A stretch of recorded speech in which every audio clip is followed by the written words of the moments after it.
Welcome back to the Team to Beat Miami Heat podcast, your one-stop shop for daily Miami Heat content. My name is Amir. Got a special guest joining us again on the podcast. We have Major from the 5 Reasons Sports Network. How are you doing today, Major? No, I'm doing great. I'm not sure about a special guest, but I'm doing great.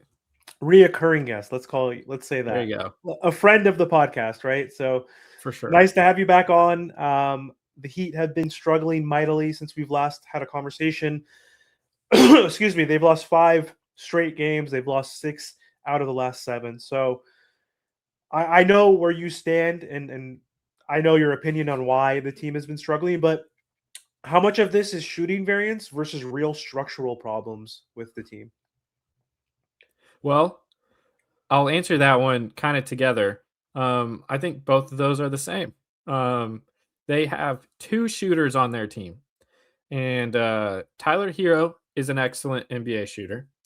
Norman Powell is an excellent NBA shooter, but other than that, they don't have like reliable true shooters. Like they don't have like the Max Strus or Duncan Robinson. People thought Fontecchio was going to be that, and I was just in the camp of let's have as much fun as possible because if you look over his like career, he is a very average at best 3-point shooter. He's had like one good season of shooting. He started out shooting 50%, right? And now he's kind of fallen off the face of the earth. So he's more around like that 35% or 34% type shooter, not 50 like he was before. And even to his credit, not like 21% like he's been the past like 10 games or whatever it is. But then you have Bam, then you have Ware, who can hit some shots, but they're not like 3-point shooters. You have Wiggins, who can hit the open ones. Drew Smith, Davion, they can all hit the open ones, but you don't have those big threats. And so to go through all that to answer the question of, well, it's a structural problem of the roster if you don't have shooters. And then it's shooting variance also because you just don't have shooters. So you're not going to make a bunch of shots. And then when other teams start making their threes, it's really hard to win in the NBA, right? Really hard to win in the NBA when you're shooting under 30% and you're letting up 40%. So to fix that variance, I don't think really the answer is on the team because they know they can just stop 2 people. And then other than that, they can just pack the paint. And that's why we're seeing them slow down. Yeah.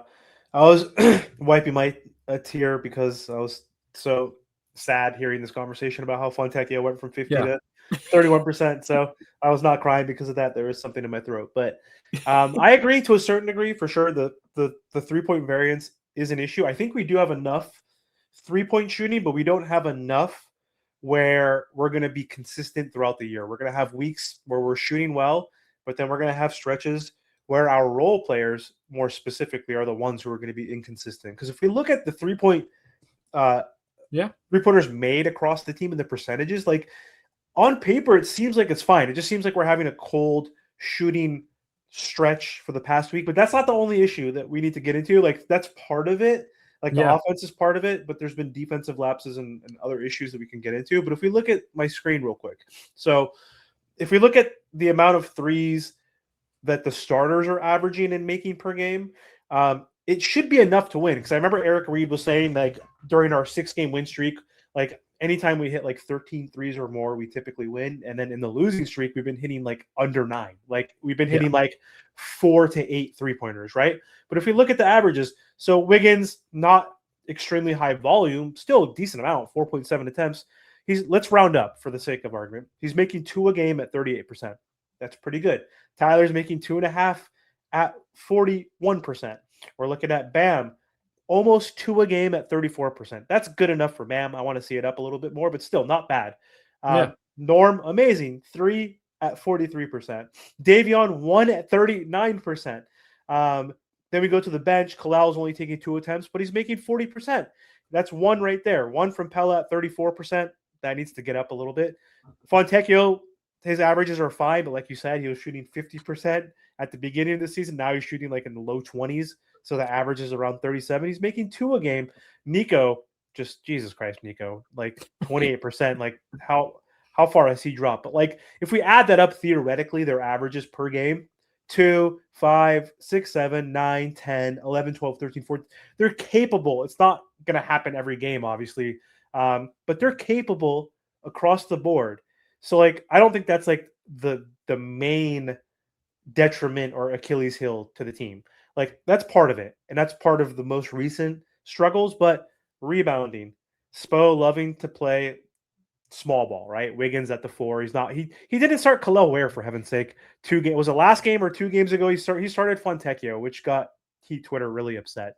But it's also the free throw shooting. Like, they've been bad shooting free throws, like turnovers. Like again, they're not horrible when it comes to turnovers every single game, but they've lost the turnover battle a lot of times also. So, like, what other issues do they need to clean up, do you think, in order to get back on track outside of the 3-point shooting? Because that's going to be more of a streaky kind of statistic to follow throughout the year.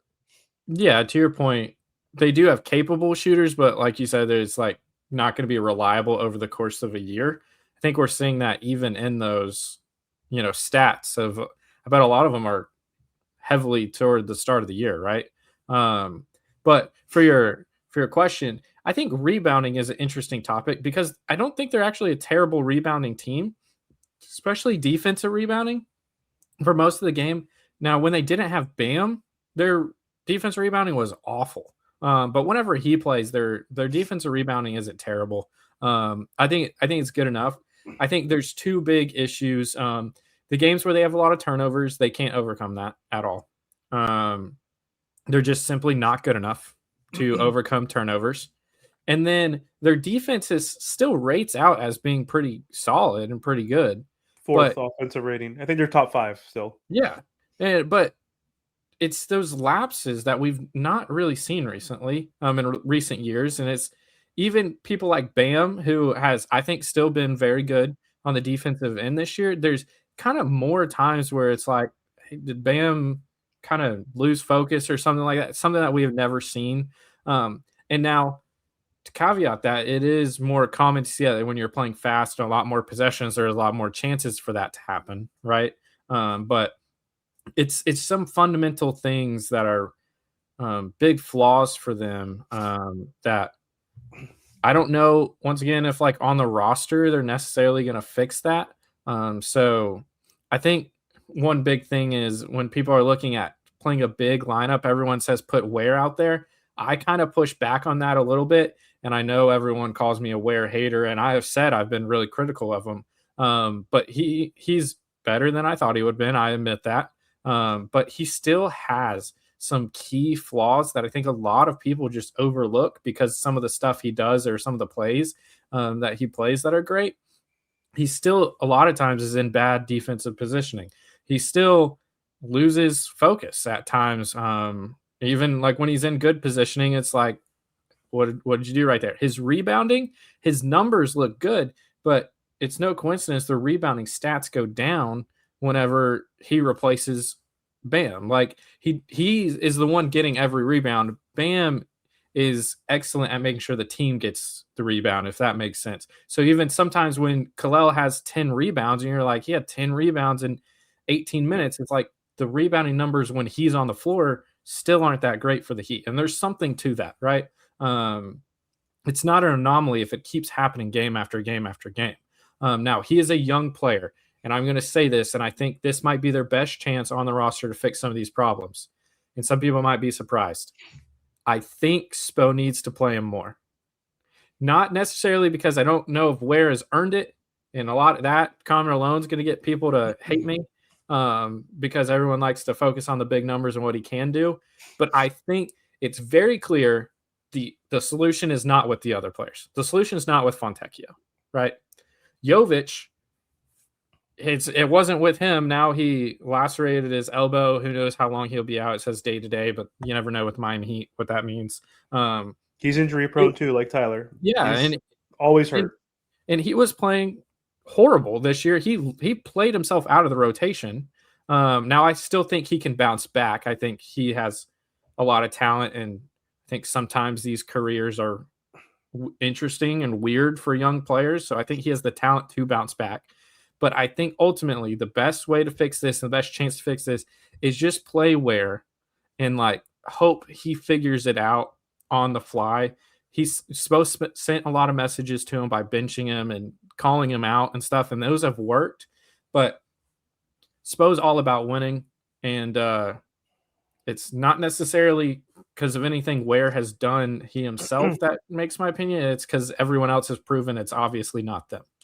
So might as well give him a little bit more leash and see what happens. But I have a lot more thoughts, but we don't want to have a 4-hour podcast here. Yeah, and Spo's not going to care about development or whatnot. Like we're not gonna tank. Not to say that we should tank or anything like that, but he's not gonna put players that are struggling, in his opinion, or that are not better than other players ahead of players that are better than them. Even Yeah. though it would make sense to like play Andrew Wiggins technically a little bit less, like when Pella comes back, to see that, like, because this was supposed to be like we're leaning in towards the youth development, homegrown. We want to see which of our controlled assets can develop and pop. Like a Pella Larson would be amazing because he's making like $3 million a year for the next 3 seasons. And if he could be a guy who becomes a starter, then he's 23 or 24 years old, whatever he is. Maybe play him more than Andrew Wiggins if we see the writing on the wall. Like, but Spo will never do that. He'll never not compete. He knows we're only a game and a half from the 3rd seed, even though we're 9th today. The East is so much more competitive from second. Even though Knicks are only 4 games or 3 games ahead of us, right, for number 2. Yeah. But the Raptors are a game and a half or a game ahead of us. So it's for Spo. He's never going to sit out the Wiggins or the whoever he thinks, like even a Fontecchio. Like he'll put in Fontecchio because he trusts him to play with the consistency or not have the motor issues or whatever lapses. Like he's not as talented as Khalil Ware, but like, and I don't agree with that because I agree with you. I think Spo should just throw Khalil in the fire because he has all the upside compared to a Pella. Like you're not going to realistically put Pella over Andrew Wiggins, but putting Fontecchio ahead of, or even Jovic, even right now, even though we just signed him to a 4-year deal, like I don't think any of those guys should get minutes over Khalil Ware. Like throw him in the fire, let him play 32 minutes per game, and let him see. Like let's see if he can actually improve. And like he has shown that he can bounce back. Like he seems like he's the kid that needs to get yelled at by his parents. Like he procrastinates and won't do his homework, or like will fail a test, and his parents will be like screaming at him, like ground him. You're like, we're going to take away your switch and like you better study this time. And like we know he has the potential to study and get the A, but he doesn't always do that. So yeah, it's just frustrating. This team is frustrating, and I just think, again, we're doing a blended build, and if we're going to do that, and we are leaning more towards younger guys in the rotation, give Nico an opportunity when it comes back, give Pella an opportunity over the Fontecchios, over the other vets off the bench, give Khalil an opportunity. Just play these guys to see what can happen, because we're not going to win a championship. The way the roster is constructed today with this team, we might be able to compete in the East, but even that might be difficult. The Knicks are looking a lot better. The Pistons are looking amazing. If we can somehow even get through those teams in the playoffs, we're not beating. I don't even know if we're beating Jimmy and the Warriors, honestly, in a playoff. They're the 8th seed and 9th seed in the West, right? I think we could. I think absolutely. Well, maybe. Fine. Okay, name another team. Can we beat the Spurs in the playoffs? Lakers? No. The Nuggets? No. The Rockets? No. The Thunder? No. Like the West is a gauntlet. It's hard. So anyway, let's talk about the Heat getting back on track. We hopefully expect them to win tomorrow against the Nets because they're freaking horrible. But who needs to get better, or who needs to be better, let's say offensively, for the streak to end? Is it one player? Is it everyone? Is there a collection of a few players that you want to see step up Thursday and also win this in a dominant fashion, essentially? Even though it's a road game, like we should definitely dominate the Nets. So who needs to step up, you think, offensively tomorrow? Yeah, I mean, there's a lot of people that you could point at to things they need to do. Norman Powell hasn't been as good recently, missing some open shots and everything, but he's still giving you consistent points. So the first person that comes to my mind, though, when you ask this question, is someone that I went to bat for at the start of the season in defending him when he was honestly playing really well and people just didn't like his box scores. Now he's kind of slipped a little bit, and that's Andrew Wiggins.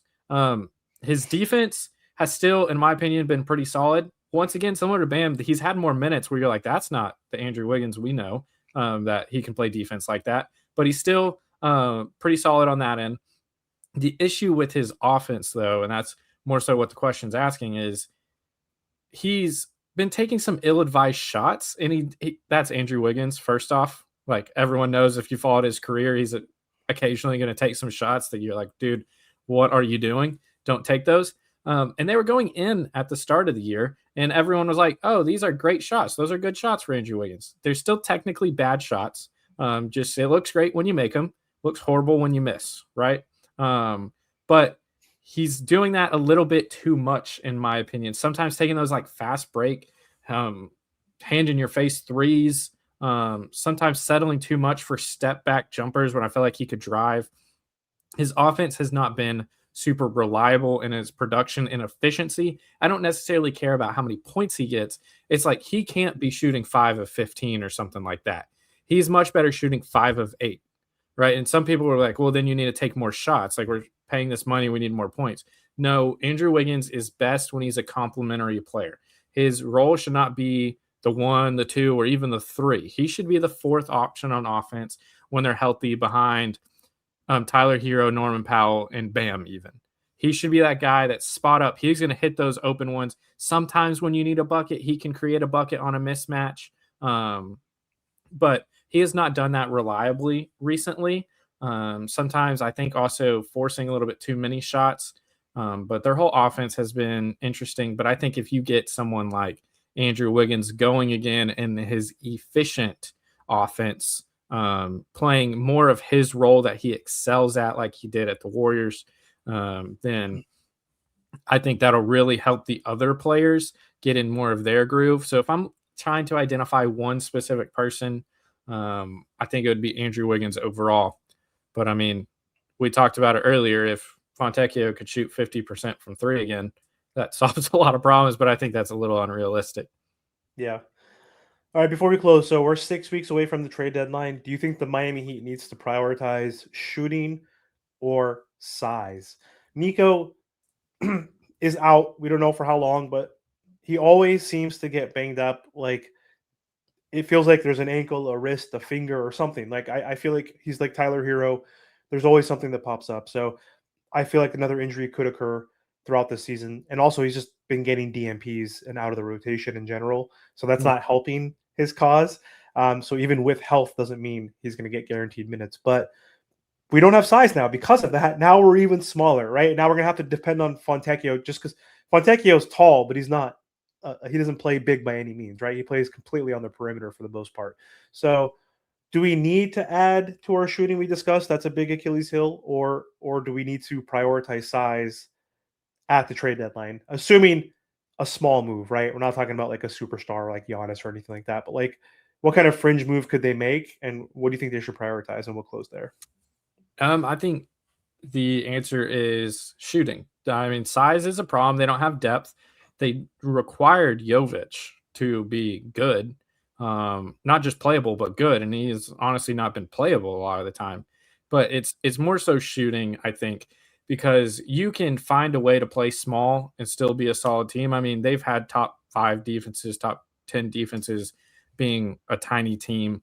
They now have Ware, which is like more – Ware and Bam together are more size than they've had in like recent years. And to your point, if Fontecchio is going to get minutes, he is taller and it does a solid job rebounding. Like he's not afraid to go in there and rebound. They can help out. They got tough players like Drew Smith and stuff that can help those things that traditionally size helps.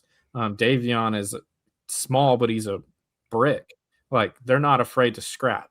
But shooting is like, if you're not making shots in the modern NBA, you're not going to be able to win games. If you're not making shots in this offense, it turns into a gimmick offense of like, let's just see how quick we can get up a shot. You're taking bad shots. Then you can't get to the paint. So like guys like Jaquez aren't being able to get to the paint. And, you know, you could point it to, he did get a little hamstring injury. Again, flare that up. But it's a lot harder for him to get to the paint when the defense doesn't have to respect anyone else on the perimeter.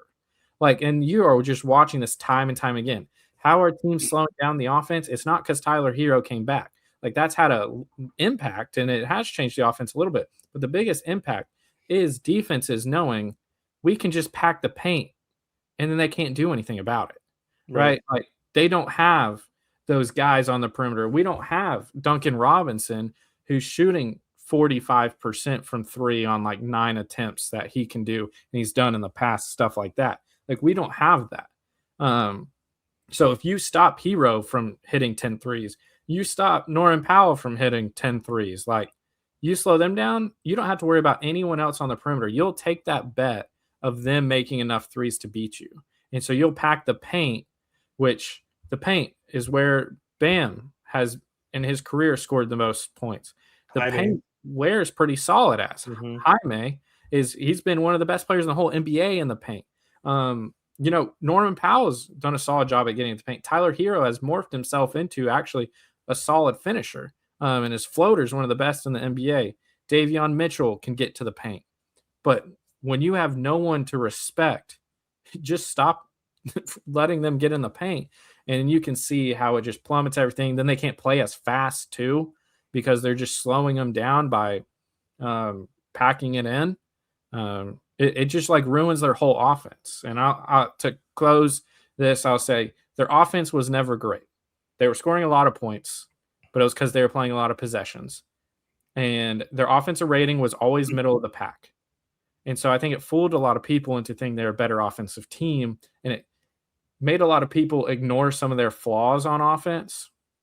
And now that shots aren't going in, you're seeing those a little bit more.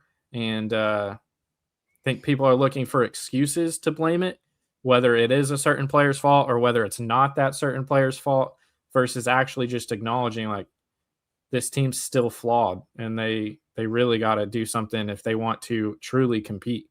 I think they've shown that they have better pieces than I thought they would have. They are still a better team than I thought they would be, even falling down to 9th in the East. But they still have flaws that if they want to be a true contender and, like make one of those crazy finals run, they need to add shooting. And that's would be the number one thing I would go after, not named Giannis. It's going to be hard to find, even through trades. Yeah. Like, there's not that many guys that are probably available. There's not that many of the Duncan Robinson, Luke Kennard, whatever, insert. Alec Burks is at home. Well, yeah, that's free agency. Malik Beasley. Yeah. Hey, what about Malik? You got Malik or Burks? You want to add another Terry Rozier into this? I don't know, man. He has not been cleared yet, as well, for his investigation with Malik Beasley as well. But I'm fine staying away from the gambling. All right, staying away from the gambling players. Yeah, that leaves us with Burks. Is probably like the prorated option that we can add, like to stay under the tax. That's probably the most realistic and only option. I don't see any other team really getting rid of a 3-point shooter, or that any that is elite enough that is available that's going to move the needle. Like, no other. And why would they come to the Miami Heat versus like wanting to get traded to a contender or whatnot? I guess it depends on what we would be willing to give up, but it doesn't seem very likely that we're going to be able to add anybody through trade. It's probably going to have to happen through free agency, and that is pretty much only allows us to go after Alec Burks for the most part. Because Markelle Fultz, okay, we're not really going to go after him. Like, he's not elite at 3-point shooting. Spencer Dinwiddie, Corey Joseph, Patty Mills, like those are the guys that are available through free agency. Like, Alec Burks probably makes ultimately the most sense out of all those guys. Like, and someone who's very, good, obviously, on this Miami Heat roster in the past, and someone that can get some time off the bench, especially when Nico's got out of the rotation and Pella's hurt and other guys are injured, and Simoni's playing bad. Then, he comes in and you could take those minutes, I think. But we'll see. Plenty of time, 6 weeks till the trade deadline. Not sure if the Heat are going to be buyers or sellers. It could actually change a lot in the next month or so, right? 2 weeks before the trade deadline, who the hell knows where the Miami Heat could be? We could be top 3, or we could be still in the 9th, 10th range. We don't know. Anything can happen. The East is a lot more competitive, which is shocking. Like, usually 1 through 7 or 6 are the only teams that are above 500 historically in the past 15, 20 years in the East. But right now, 1 through 10, like, it's kind of flipped. It's the West usually had like 20 teams that were like winning 50 games. If you remember back in like 10 years ago, like teams like when Dallas had when the Mavericks had Dirk, like they were like the 8th, 9th seed with like 50 wins, which was like unreal. So very competitive. We'll see. Anything can change. But in general, the Miami Heat 5-game losing streak, it's been horrible to watch. It hasn't been fun, but we're playing the Nets tomorrow. That's the easiest way to get back on track. I know we talked about Andrew Wiggins and other players that need to Maybe. step up, but I I would hope our second unit could be able to beat the Nets, like honestly at this point. So if we lose that game, then we have to have a whole new conversation, and that's going to be a bigger issue. Then we need to definitely be sellers if we somehow lose to the Nets tomorrow night. But I don't think that's going to happen. I think we'll get back on track. But anyway, Major, thanks for hopping on. Before we hop off, make sure to let the audience know where they can find you and your work. Yeah, Twitter major_Passons, and I write for the Miami Heat on SI site. So just search Miami Heat on SI. You'll see a lot of people that, if you're familiar with Miami Heat Twitter, you'll see a lot of people from there writing and covering the team. Yeah, I'm with you. They should beat the Nets. They just can't let Michael Porter Jr. go for 45. So that could happen, and he could win. He could win them a game. There's before we close, the trend these last like 4 or 5 games we've been losing. There's been one guy that's killed us. It's been a Zach LaVine. It's been a. I mean, they're solid players, obviously. Like it's not like the Landry Shamet game, which pissed me off against the Knicks. Like a few weeks, like 3 weeks ago.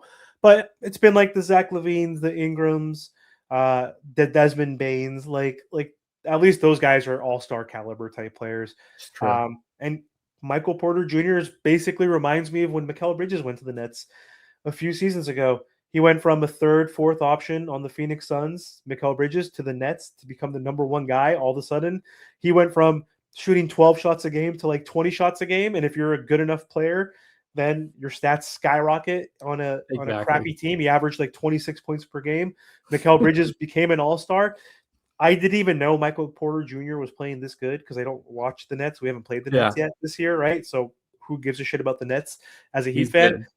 He is averaging 26 points per game. Yeah. Same concept, like with Joker, with Aaron Gordon, with Jamal Murray. He was the fourth option. He went from like 13 shots a game to like 19 shots a game. He's averaging 26. Like it's just funny how guys like that who are the third, fourth option can go on a team. It's not going to contribute to winning, but he's talented enough to score a lot and win you a game here or there. So yeah, we'll see. We better goddamn win, Major. If not, you're coming back on a post game and we're gonna rant together. Okay. I'm not gonna do. I haven't done lives. I don't do lives consistently, but we're gonna go live tomorrow night if the Heat lose. Deal? Maybe we'll see. No, if they lose, you're coming on. We're gonna freaking disown this team. Anyway, thanks for hopping on. Appreciate the time. Make sure to check out Major's articles on SI. Take care.